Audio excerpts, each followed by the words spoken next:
মন্দিরে যাচ্ছিস? উফ, ঠিক বেরোবার সময় পিছু ডাকে। হ্যাঁ যাচ্ছি। কেন?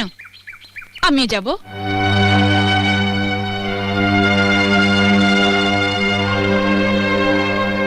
এইভাবে যাবে? এই পোশাকে? লোকে ভাববে চৌধুরী বাড়ির বউ আর ঝিয়ে যাচ্ছে। মানে আমার এই শাড়িটার দাম 2000 টাকা, আর তুমি এরকম একটা সস্তার শাড়ি পরে মন্দিরে যাবে, তাও আবার আমার সাথে? তোমার মান সম্মান না থাকতে পারে, কিন্তু আমার আছে। ও এই কথা। তুই দাঁড়া, আমি এক্ষুনি শাড়িটা বদলে আসছি। এটা ধর।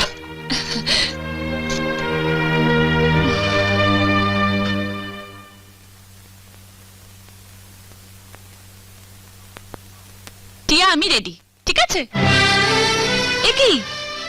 এটা তো আমার শাড়ি। তুমি পরেছো, তোমার লজ্জা করছে না?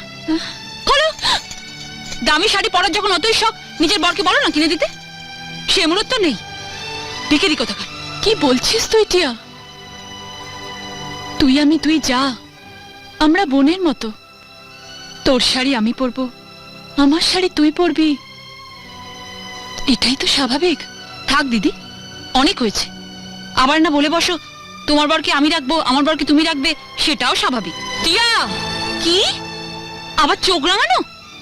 খোলো খোলো বলছি আমার শাড়ি। টিয়া, আমার শাড়ি ছেড়ে দাও।